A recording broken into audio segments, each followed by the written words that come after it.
She said it like it was nothing. Wire him $300,000. Now.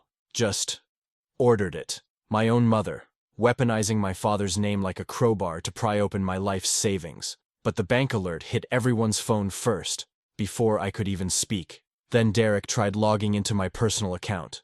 3 failed attempts. While I was still on the phone with her. That's when I knew. This wasn't a mistake. This was a heist. From inside my own family. But they forgot one thing. My father didn't just leave behind money. He left me names, records, and a promise to protect what he built. They made the first move. Now it's my turn. My name is Michael Callahan, and I'm 45 years old. Each morning starts the same. Reviewing ledgers in my home office, where fresh coffee mingles with machine oil from Dad's restored workbench. My younger brother Derek, always the charmer, burns through money faster than he makes promises, while our mother has grown oddly protective of him since my father's death 2 months ago. I've seen how her indulgence feeds his reckless habits, creating tiny fractures in our once solid family foundation. But Dad taught me to keep detailed records, and those old banking contacts he left me, especially his friend Mr. Carlson, might prove more valuable than anyone suspects. Dad's workbench photo watches me from the wall as I close another balanced ledger, his steady eyes a reminder that a man's word outlives his name. But let me start from the beginning. That Wednesday morning started like any other. I'd just settled into my office chair, balancing my coffee mug between stacks of invoices, when my phone buzzed. Not the usual gentle vibration of a text. This was the sharp, urgent pattern I'd set for bank alerts. Potential fraudulent activity detected. Review required. I nearly knocked over my coffee reaching for the phone. The message from bank security blazed across my screen. Alert. Transfer order received. $300,000 to Derek Callahan. Please verify authorization. My stomach clenched. $300,000? That was nearly everything I'd saved from the business over the last decade. Through the window, I could see my neighbor Tom heading to work, same as always, while my world tilted sideways. You know that moment when you realize something big is wrong, but your brain's still catching up? That's where I was. My phone lit up again as notifications cascaded in. Seems every family member got the same alert.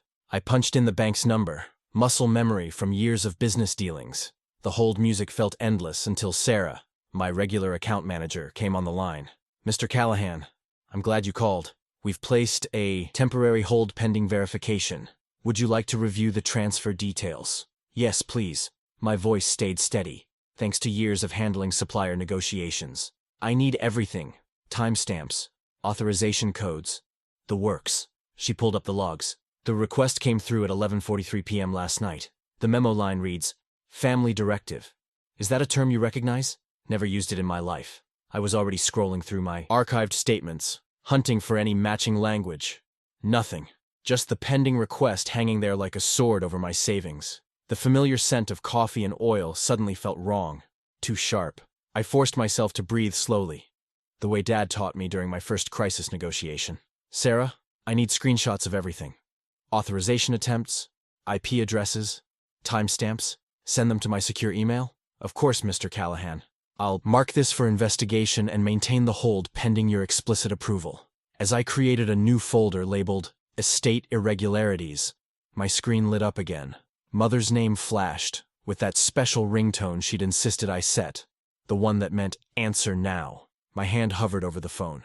In 20 years of business, I'd learned that some calls change everything. This would be one of them. The phone kept vibrating.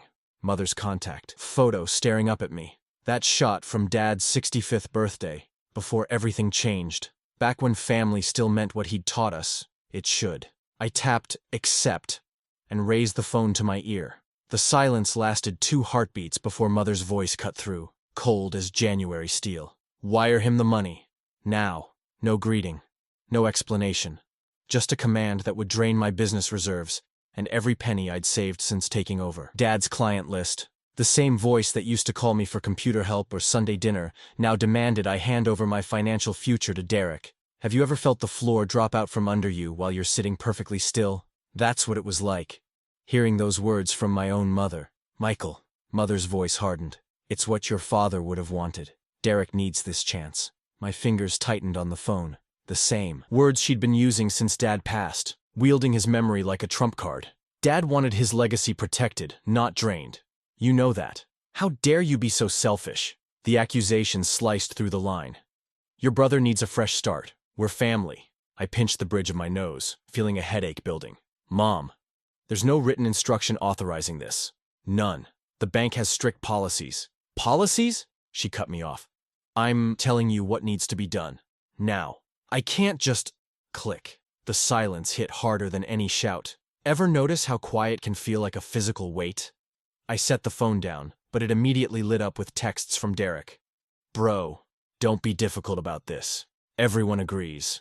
Just need a fresh start. Time sensitive. Stop stalling and make the transfer. The messages kept coming, each one more demanding than the last. I muted the notifications and pulled up the bank's portal. My hands moved on autopilot, clicking through the familiar screens to formally freeze the transfer request. 20 years of business taught me to trust documentation over drama. You'd think family would understand that money doesn't appear by magic, right? Every dollar in my accounts came from early mornings, late nights, and countless careful decisions. I requested enhanced security measures, additional authentication factors, device verification, the works. But a knot formed in my stomach as I remembered the estate structure. Mother still controlled key routing permissions, a detail that seemed minor during the initial setup. Now it loomed like a trap door under my feet. I dialed Martin Walsh, Dad's old estate lawyer. His voicemail kicked in. Leave a detailed message and I'll return your call within 24 hours. Martin. Michael. Callahan. Urgent situation with the estate accounts. Need to discuss unauthorized transfer attempts and permission structures. Please call as soon as possible. Opening my estate irregularities folder, I saved the bank's activity log with timestamp and IP details. Named it Attempt 1. Knowing in my gut it wouldn't be the last. A new notification popped up. Security alert. Unknown device. Login attempt. Primary account. I switched to the online banking dashboard.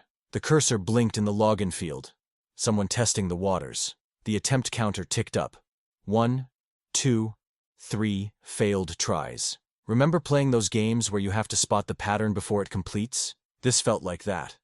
But with my life savings on the line, I killed all active sessions with 3 sharp clicks. Logged out every device, everywhere. The kind of scorched earth response that might seem extreme if you hadn't just watched family try to drain your accounts. The realization hit as I stared at the blank login screen. This wasn't just about the inheritance anymore. My personal accounts, business holdings, everything I'd built. It was all potentially in the crosshairs. Dad's voice echoed in my head from years ago. Son, trust is earned in drops and lost in buckets. The bucket had just tipped over. I picked up my cooling coffee. The familiar workshop smell. Now a reminder of simpler times. Times when I thought family loyalty meant something more than dollar signs and desperate grabs at other people's savings. What's your next move, Derek? I muttered to the empty office. Based on the login attempts, I already knew the answer. He was just getting started. I pulled into Mom's driveway around noon, spotting Derek's BMW parked at an angle. On a Tuesday. When he should have been at that consulting job he kept bragging about. You know that feeling when small details start adding up to something you don't want to see? The mail scattered by the front door caught my eye. Not just today's delivery, but a stack that looked weeks old. Mom had always been religious about sorting mail the day it arrived. I picked through the pile while ringing the doorbell. Under the usual grocery circulars and junk, a refinance pamphlet peeked out, creased like someone had studied it, then buried it deliberately. The glossy paper promised, cash-out options for homeowners, in bold text. Mom opened the door, surprise flickering across her face. Michael? I wasn't expecting… Can we talk? I held up the refinance mailer. Found this outside. Everything okay with the house? She waved it off, ushering me into the kitchen where coffee cups and papers cluttered the table. The air smelled of Derek's expensive cologne instead of Mom's usual lemon cleaner. Just looking at options. Derek has some exciting business plans. What kind of plans need a house refinance? I kept my voice steady, remembering countless negotiations where staying calm meant staying ahead. Oh, you know. She busied herself with the coffee pot. Investment opportunities. Very promising returns. Derek's voice carried from Dad's old office upstairs, talking fast into his phone about guaranteed funding streams and aggressive growth targets. The same buzzwords he'd been tossing around since college. Mom, if you need help with bills or repairs, don't patronize me. Her shoulders stiffened. Derek understands modern business. Sometimes you have to leverage assets for growth. The way she parroted those terms, leverage, assets, growth, made my stomach turn. I'd heard them before from clients who got smooth-talked into bad deals. I should get back to work, I said, knowing I wouldn't get straight answers while Derek was upstairs. Just don't sign anything without having Martin review it first, okay? She gave me that look, the one that said I was being overprotective and old-fashioned, just like Dad. Back at my office that evening, I pulled up the county record system. 20 years of running a business teaches you where to find paper trails. I entered Mom's address, then started cross-referencing parcel numbers and deed records. The new filing jumped out immediately. Dated 3 weeks ago, a mortgage instrument listing Mom's house as collateral. The lender was some LLC I'd never heard of, but the contact email caught my eye. Derek's personal address. My hands shook slightly as I printed the documents. The terms were buried in dense legal text, but I'd seen enough. Contracts to spot the poison pills. Balloon payments, accelerated default clauses, the kind of terms that could strip Mom's equity in months if anything went wrong. I highlighted the worst parts in yellow, each stroke of the marker feeling like drawing battle lines. The total matched almost exactly what they'd tried to pull from my accounts. $300,000.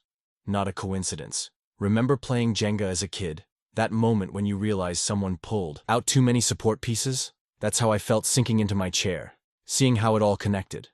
Derek had already leveraged Mom's house against his schemes. Now they needed my savings to cover the paper before it all collapsed. I saved the mortgage filing as House Mortgage, Evidence A, in my growing folder. First the transfer attempt, now this. The pieces were falling into place, showing a pattern I didn't want to believe but couldn't ignore.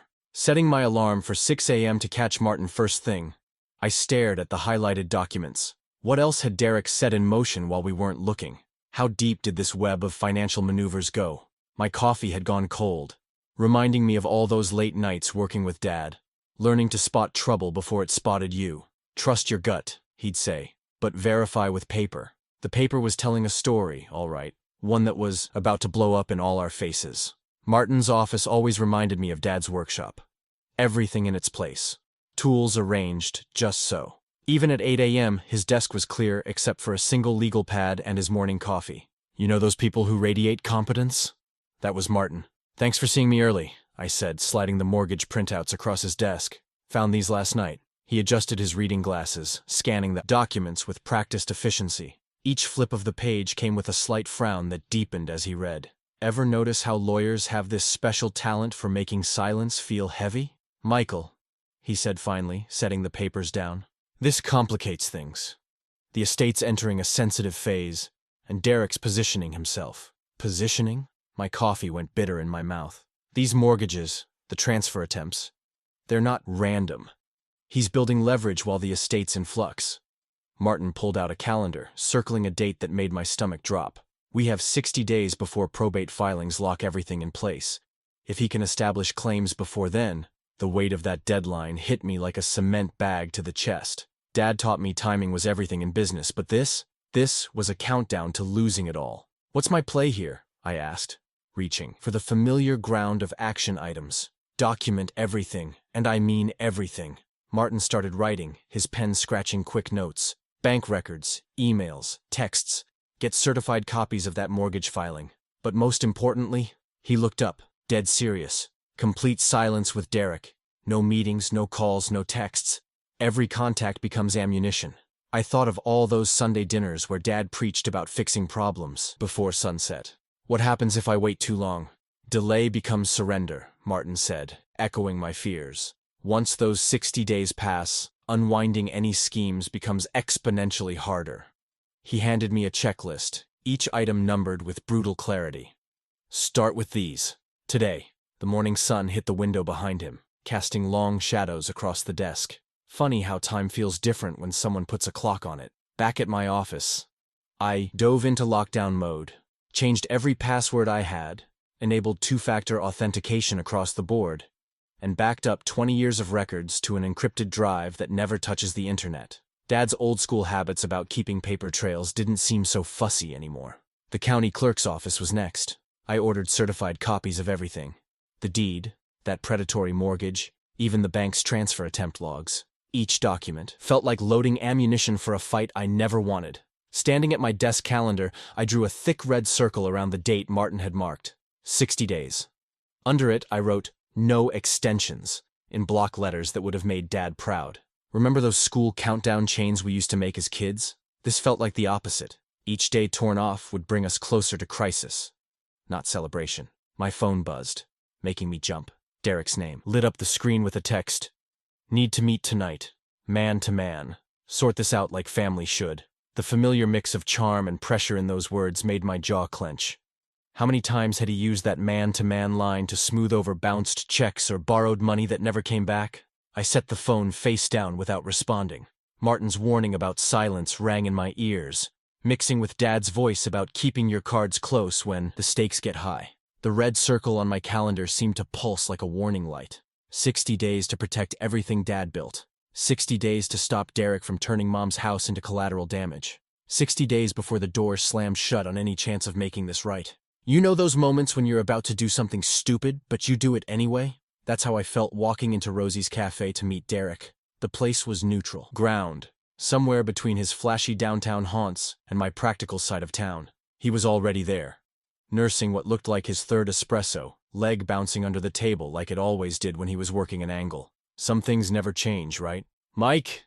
Thanks for coming, brother. He stood up, arms wide for a hug I didn't return. The flash of hurt in his eyes looked genuine, but then, it always did. I sat down, ordered black coffee, and waited. Derek had this routine down to science. Small talk first, then the pitch, followed by whatever emotional lever he thought would work best. The waitress brought my coffee, and I wrapped my hands around the warm mug, remembering how Dad used to say you could tell a lot about a man by how long he'd let silence sit. So listen, Derek started, leaning forward. I've got this expansion opportunity. Real estate's heating up on the east side, and I've got first rights on 3 properties. His eyes lit up with that familiar spark. The numbers are solid. I just need a bridge loan to close the gap. I took a slow sip. How much of a gap? $350, maybe $400. He said it casual as ordering dessert. 90 days tops. The returns are insane. The coffee turned bitter in my mouth. That was more than the transfer he'd tried to push through. Show me the projections, I said. He waved it off. Come on, Mike. You know I'm good for it. When have I ever let you down? Want a list? I almost said it out loud but held back. The cafe's bell chimed as another customer walked in, and for a second, I caught a whiff of sawdust that reminded me of Dad's workshop. Derek, I need to see actual numbers. His face hardened for a split second before smoothing out. What happened to family trust? Mom's right, you've changed since Dad died. He would have understood this opportunity. There it was, the guilt card, played right on schedule. I felt the familiar twist in my gut, the one that came whenever someone wielded Dad's memory like a weapon. Dad understood documentation, I said quietly. He understood proof. Derek's laugh had an edge to it. Always the accountant. Some things are bigger than spreadsheets, brother. This is about family. I stood up, dropping enough cash to cover both drinks. Family doesn't try to drain accounts at midnight. The drive home felt longer than usual. I kept replaying Derek's words, wondering if maybe I was being too rigid. The red circle on my calendar seemed to mock me from my phone's screen when I stopped at a light. 60 days. Maybe it would be easier to just pay him off, buy some peace and quiet. Back in my office, I opened the Estate Irregularities folder on my laptop. One click could delete it all. The transfer logs, the mortgage documents, everything. End the fight before it really began. My cursor hovered over the delete button. The workshop photo on my desk caught my eye. Dad standing at his bench, those steady hands working a piece of maple. I could almost hear his voice. Son, standing firm isn't about being stubborn. It's about knowing your ground and holding it. My hands shook a little as I texted Martin. I'm not sure I can do this. Then I turned the phone face down, not ready for whatever response might come. The voicemail light started blinking almost immediately. I reached for it, expecting Derek or Mom, but the name that popped up stopped me cold. Carlton, James R. Mr. Carlson, Dad's old banking friend who'd retired years ago. I played the message twice. Michael, it's Jim Carlson. Your father was more than a client. He was a friend who trusted me with things beyond business. I heard through the grapevine what's happening. Bring whatever documentation you have. I'll help you sort this out. Your father would expect no less from either of us. The next morning, I pulled into the First National's back lot where Mr. Carlson had told me to park. The building hadn't changed since I was a kid. Same red brick, same brass handles worn smooth by thousands of hands. Walking through those doors brought back memories of Dad teaching me to balance my first checkbook right there in the lobby. A young security guard escorted me to conference room B, where Mr. Carlson waited. He'd aged since I'd last seen him, but his eyes were sharp as ever behind wire-rimmed glasses. 3 file boxes sat on the table like silent witnesses. Michael, he stood to shake my hand. Your father would have appreciated your attention to detail in all this. Thanks for seeing me, Mr. Carlson. Jim, please. He gestured to a chair. I've pulled everything I could find from when your father was my client. We'll start with his signature patterns and work our way through the routing codes. I spread out my documents. The transfer screenshots, certified deed copies, and that damning mortgage instrument. Mr. Carlson put on a pair of reading glasses and started with the transfer attempt. Family directive, he read from the memo line, frowning. Your father never used that phrase in 30 years of banking. He was precise, always specified the exact purpose. My stomach tightened. I thought that looked wrong. He pulled out a magnifying glass and studied the routing information. These sequences here, he tapped the numbers with his pen. Your father insisted on specific routing paths. He didn't trust the automated clearinghouse for large transfers. This pattern is completely different. I leaned forward. Could Derek have known that? Unlikely. Your father kept his banking habits private. Mr. Carlson reached into one of the boxes and extracted a thick folder. These are his authorized signature cards going back 15 years. Watch this. He laid out 5 documents in chronological order. I could see Dad's signature evolving slightly over time, but maintaining consistent characteristics. Then Mr. Carlson placed the recent mortgage document alongside them.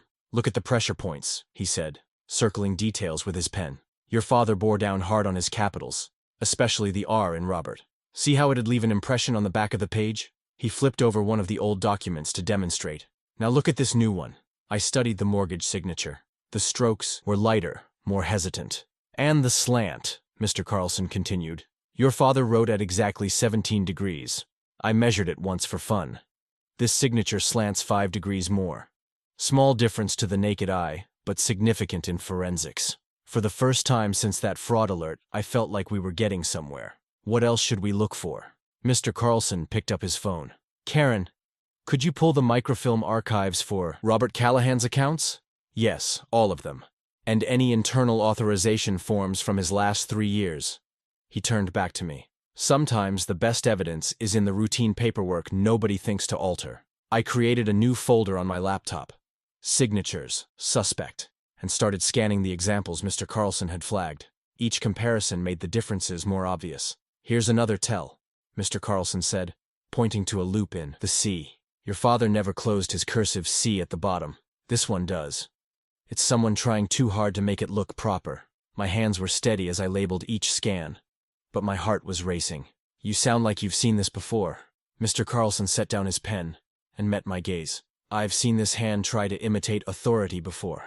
The room felt suddenly still. Karen knocked and entered with a stack of microfilm boxes, and I watched Mr. Carlson label each one with methodical precision. The evidence was building, but a voice in my head wondered if we could gather enough proof before the probate deadline. The next 2 days blurred into a marathon of document diving. Mr. Carlson and I holed up in that conference room like we were cracking a code, which I guess we were. The smell of coffee mixed with that distinct archive mustiness as we scanned microfilm frame by frame. Banking's gone digital, Mr. Carlson said, adjusting the reader. But the real stories are still in these old records. Your father knew that. I remembered Dad's meticulous record-keeping, how he'd taught me to track every penny. He'd have loved this detective work. My phone buzzed. Another security alert from the bank. Someone had tried linking a new device to my primary account. Again. I forwarded the notification to my lawyer and created a new entry. Attempt 2. Derek wasn't giving up. They never do, Mr. Carlson said when I showed him. Not until the evidence is ironclad. Around noon on the second day, Karen brought in a dusty folder. Found this in deep storage, Mr. Carlson. Original signature card from when Mr. Callahan first opened his business account. Mr. Carlson's eyes lit up. He laid the yellowed card on the table and placed it next to an authorization form from 3 years ago. 1 approving fund transfers for Derek's investment opportunities. There, he said, pointing with his pen. Look at the baseline drift. I pulled out my phone and started taking photos. The differences jumped out like neon signs once you knew what to look for. The original signature stayed perfectly level, while the later one wandered slightly upward. The line weight was inconsistent too. Dad's genuine signature had confident, even pressure throughout. And these loops, Mr. Carlson added. Your father's lowercases always had this distinctive hook. The ones on this authorization form are rounded off, almost tentative. I marked each inconsistency in my notes, feeling a strange mix of anger and satisfaction. That's 3 solid differences, more than enough to justify questioning the document's validity. Mr. Carlson handed me a business card. This is the notary, who supposedly witnessed the authorization. Might want to ask her about her stamp on this. I drafted an affidavit request right there, careful to word it neutrally. The notary's testimony could be crucial, assuming she'd cooperate. Looking at my calendar, I circled the date. 14 days left before the probate deadline. The exhibit list was growing, each document tagged with a Bates number for court filing. What had started as a thin folder, labeled Estate Irregularities, had grown into a 3-inch binder full of evidence. You're looking steadier, Mr. Carlson observed as I organized another section. Everything's clearer when you can see the pattern. I felt it too, that return of solid ground under my feet. We worked until midnight, the building quiet except for the hum of fluorescent lights and the whir of the copy machine. I was just closing the binder when a courier knocked on the conference room door. "Delivery for J. Carlson," she said, holding out a sealed envelope. Mr. Carlson signed for it, then handed it to me. "I think you should do the honors." The envelope was marked "Confidential" in red letters. I broke the seal carefully and pulled out a single sheet of paper. At the top was a directive I'd seen before, the one authorizing Derek's business expansion fund. But now I had the original, complete with date, stamp, and routing numbers. And there it was, Dad's forged signature, the final piece we needed. "Well?" Mr. Carlson asked. I passed him the document. "It matches the pattern we found, all the same inconsistencies." He studied it under his desk lamp, then nodded slowly. "The question is, what do you want to do with this?" I looked at our work spread across the table. 2 days of digging that had uncovered years of deception. The choice wasn't really a choice anymore. The sky was still black when I met Mr. Carlson outside the bank's downtown branch. He'd arranged for their handwriting specialist, Ms. Porter, to examine our evidence before her regular clients arrived. "Morning," she said, unlocking the side entrance. "Coffee's already on." The conference room looked different in pre-dawn darkness, more like an examination room than our research space from the days before. Ms. Porter laid out her tools with surgical precision. Magnifying glass, measurement grid, UV light, comparison charts. "Start with the known samples," Mr. Carlson suggested, sliding over Dad's original signature card.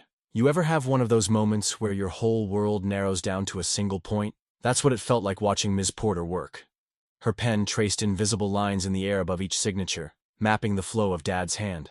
"Your father was remarkably consistent," she said, making notes.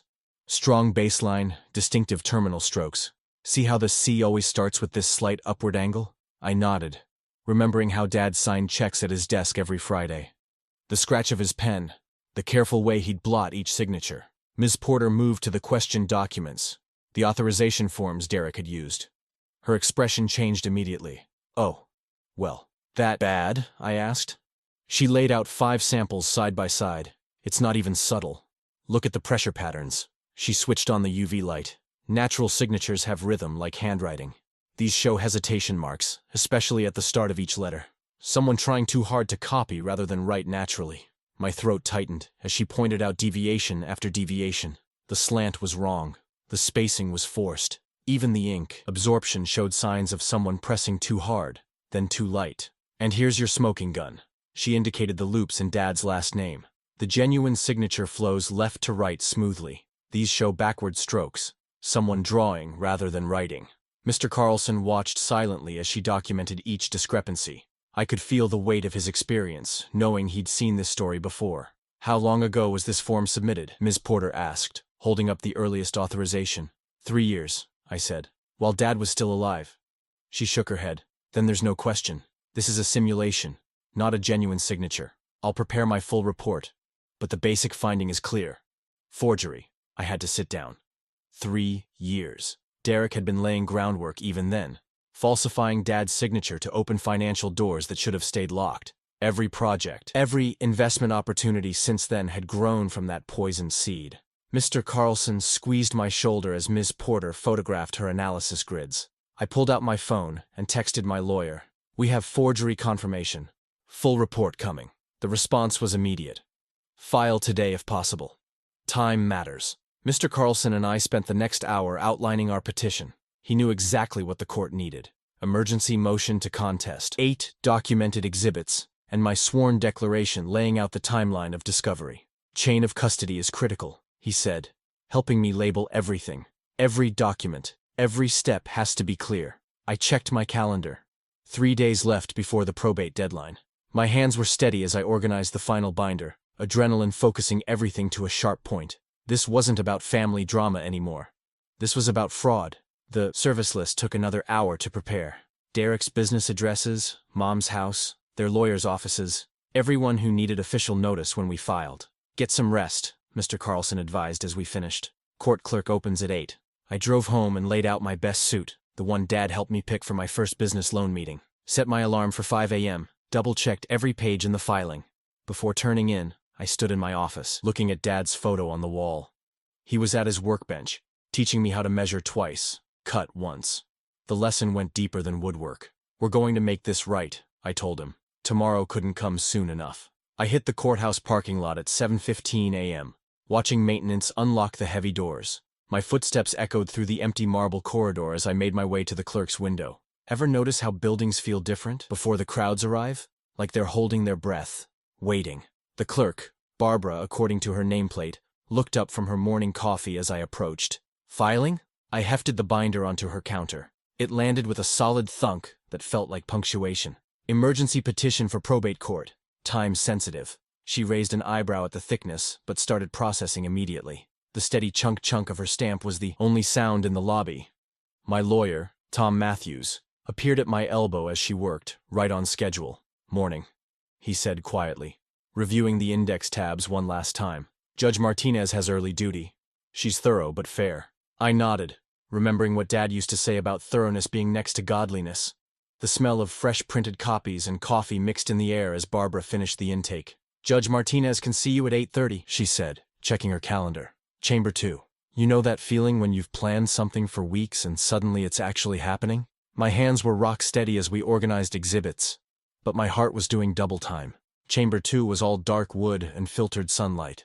Judge Martinez sat behind a desk that could have doubled as a small boat. Reading glasses perched on her nose as she reviewed our filing. Tom laid out our case with surgical precision. Your Honor, we have documented evidence of forgery dating back 3 years. The signature analysis is conclusive. Additionally, there are multiple attempts to access protected accounts without authorization, plus a mortgage arrangement that bears all the hallmarks of fraud.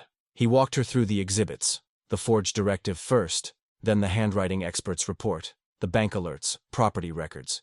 Each piece clicked into place like tumblers in a lock. The judge studied the signature comparisons carefully. And the subject continues to attempt account access? As recently as yesterday, Your Honor, I confirmed. We have the security logs. She looked up sharply. Ongoing pattern then. She reached for her order pad. I'm granting the TRO. Full asset freeze and immediate seizure authority where electronic access is concerned. The scratch of her pen felt like victory. I pulled out my phone and sent a quick text to Mr. Carlson. Order granted. Green light. His response was immediate. Executing now. Bank compliance notified. Judge Martinez handed the signed order to her clerk for copying. I'm setting this for full hearing next Thursday. Mr. Matthews, prepare your witnesses. I want that handwriting expert available. Yes, Your Honor. Back at the clerk's window, Barbara processed our copies with that same steady stamp. Each thunk felt like another nail securing the coffin Derek had built for himself. The service copies went straight to the court officers for immediate delivery. First run of the day, Barbara said, checking her watch. They'll hit the business district by 9. I stood in the courthouse hallway, holding our stamped copies, and took my first real breath in what felt like weeks. The adrenaline was wearing off, leaving behind a curious lightness. Through the tall windows, I could see the morning sun hitting the office buildings downtown. It was 8:47 a.m. Derek usually rolled into his office around 9, making a show of being the boss. Today would be different. Today, he'd walk in to find court officers and bank compliance teams waiting. They'd be pulling hard drives, changing passwords, freezing everything he thought he controlled. Tom squeezed my shoulder. First round to us. Want to grab some breakfast? I shook my head, still watching the sun climb. Think I'll just stand here a minute. He understood. Sometimes you need to let moments like this sink in properly. My phone buzzed. Mr. Carlson again. Freezes complete. System access terminated. Security teams in position. 9 o'clock. Somewhere across town, Derek would be reading page 1 of our petition right about now, learning how paper trails never really disappear. They just wait to be found. I imagined the look on his face as he realized every account, every login, every dollar he thought he could reach had just turned to smoke in his hands. I grabbed coffee at the diner across from the courthouse, settling into a corner booth where I could watch my phone and laptop without interruption. Ever had one of those mornings where every notification feels like another domino falling? That was today. Mr. Carlson's updates rolled in like clockwork. First came the system lockdowns, accounting access terminated, wire authority suspended, company credit cards frozen. The bank's compliance team wasn't playing around. Internal audit launching, he texted. Full records pull from every subsidiary account. I sipped my coffee, remembering how Dad used to say the truth always rises like cream. The smell of bacon and hash browns filled the air as my screen lit up with another ping. FYI. Investor emails starting. Questions about signature authenticity. He forwarded a chain that made my eyebrows climb. Board members sharing our filing, passing the handwriting analysis back and forth. The expert's report highlighted every forgery marker in clinical detail. Pressure points, angle shifts, loop formations. All the little tells that showed Derek's hand trying to imitate Dad's authority. You ever watch a reputation start to crumble in real time? Between bites of toast, I saw a calendar invite pop up in a group chat someone had labeled Emergency Board. The timestamp read 10:30 a.m. Guess they didn't want to waste any time once they saw those documents. My phone buzzed again. Mr. Carlson had made sure copies of everything. Bank records, signature analysis, the whole paper trail, landed in key investors' inboxes. Not directly from him, of course. He was too smart for that, but the information found its way. Market rumors starting, he noted. Trading volume up 300% since open. I had a contact inside Derek's company. Jenny from accounting, who'd worked with Dad for years before Derek took over. She'd been sending me worried texts for months about irregular transactions. Now she was my eyes on the ground. The first photo came at 10:15. Security. Officers standing outside the main boardroom, suits crisp, faces professionally blank. The kind of guys who show up when things get serious. They're asking him to step out, Jenny texted. I could picture it clearly. Derek doing his usual dance. First deny everything. Then try to bargain, minimize, explain it all away. Finally blame someone else. Probably me. Maybe Dad's unclear instructions. Possibly even Mom for misunderstanding things. But documents don't care about charm. Exhibits don't respond to smooth talk. And signatures don't lie when you put them under expert analysis. 10:45. Board voting to suspend pending full investigation. 11. Motion carries. They're calling him in. The next photo showed the boardroom door opening. Derek stepped out, eyes locked on the floor. Gone was the swagger, the easy smile, the confident stride. Security flanked him as he walked the gauntlet past those floor-to-ceiling windows he'd been so proud of installing. You know what's funny about glass walls? They work both ways. Everyone can see in, but they also let everyone see out. Every employee, every visitor, every person Derek had tried to impress could watch him take that long walk to the elevator. Jenny's last text was simple. He's gone. I saved the photo she'd sent in a folder labeled Reputation Exhibit. Not for the court this time, just for the record. Sometimes you need to remember how things end. My coffee had gone cold. Outside, the late morning sun lit up all those gleaming office towers downtown. Somewhere in one of them, Derek was probably calling Mom, spinning a story about misunderstandings and persecution. But Mom wasn't the one he needed to convince anymore. The final update from Mr. Carlson popped up. Board retaining outside counsel for full audit. Forensic team arriving tomorrow. I paid my check and stepped out into the sunshine. The weight of the last few weeks was lifting, replaced by a different kind of heaviness. Not guilt. I'd done what needed doing. Not satisfaction either, exactly. Just the solid certainty that truth, like Dad always said, finds its own level. 2 weeks after Derek's exit, I sat in the back of courtroom 312 watching final remedies take shape. You know how some moments feel like they're happening in slow motion? This was one of those. The judge's voice carried clear and firm as she detailed Mom's role. The court finds Mrs. Callahan's actions materially enabled the fraudulent directive. Her gavel punctuated each point like she was driving nails into wood. She knowingly participated in attempts to redirect assets based on falsified authorizations. My lawyer had warned me it would be rough hearing. It laid out like that. He was right. Each word felt like sandpaper on bare skin. But sometimes you need that kind of clarity to move forward. The property at 1422 Cedar Grove Lane, the judge continued, will be released from the irregular encumbrance. She looked directly at me. Mr. Callahan has submitted a fair market purchase offer that appears to best serve all interests. I thought about Mom sitting in her kitchen right now, probably, staring at her phone. Part of me wanted to call her, explain again why this had to happen.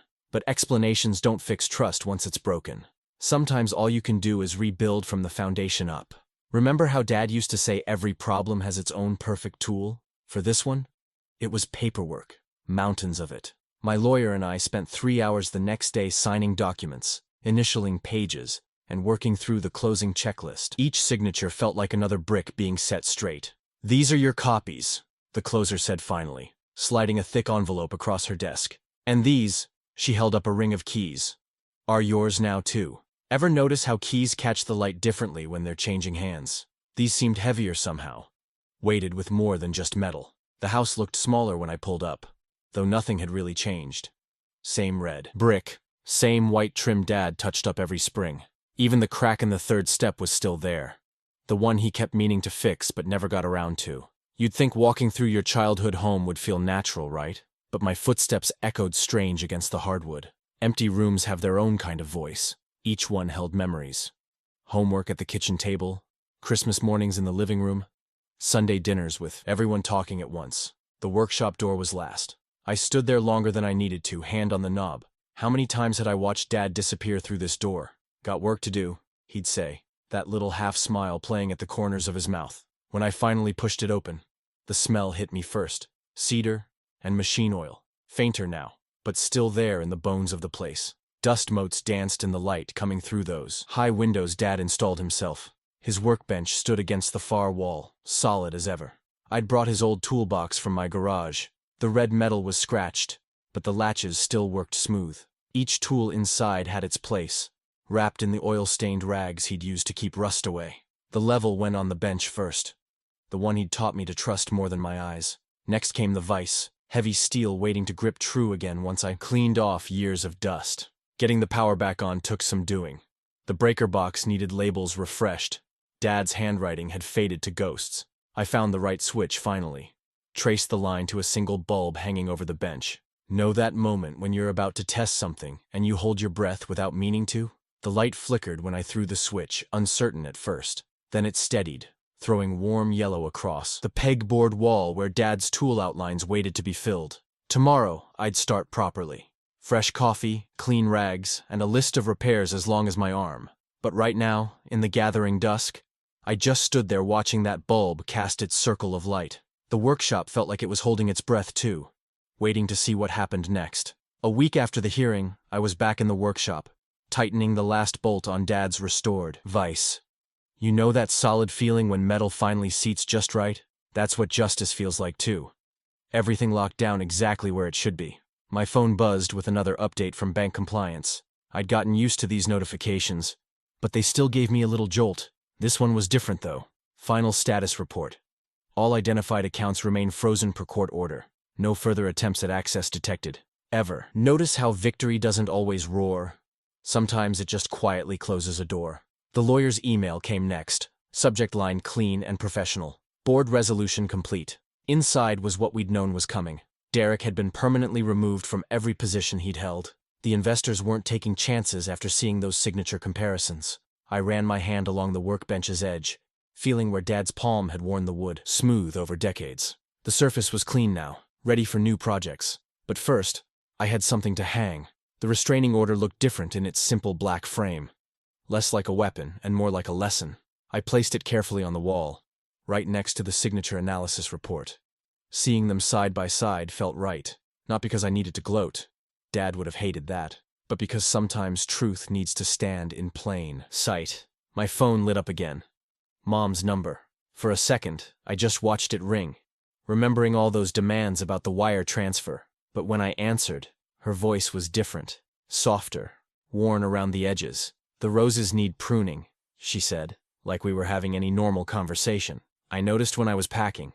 I'll take care of it," I told her. What else could I say? We both knew she'd enabled Derek's schemes. But breaking, someone doesn't fix what's broken. "The court papers," she started, then paused. "They were very clear.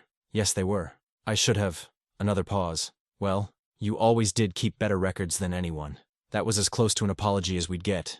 At least for now. Maybe that was enough. Some distances need to stay calm and wide until new bridges can be built proper. Take care, Mom, I said, and let the line go quiet. The workshop felt different after that call. More settled somehow. Late afternoon lights slanted through those high windows Dad had installed, catching dust motes that danced like memories finding their place. I picked up his old level, the one he'd used to teach me that trusting your eye isn't enough. Everything needs a true line, he'd say, adjusting whatever we were building until that bubble centered perfect between its marks. Setting it on the bench felt like setting down more than just a tool. I adjusted it carefully, watching the bubble slide until it found dead center. The light caught the glass just right, making that tiny air pocket gleam like a full moon. You know what's funny about workshops? They hold wisdom better than any classroom I've known. Standing there in that familiar smell of cedar and oil, I could feel Dad's legacy all around me. Not in papers or signatures or court orders, though those had their place on the wall now. No. The real inheritance was in the quiet choices. Keep your tools sharp. Trust the level. Build things to last. I reached for the light switch, letting my hand rest on it a moment. The room hummed with a kind of peace you can't fake. The kind that comes from everything finding its right place again. A man's legacy is earned, not stolen. Simple as that.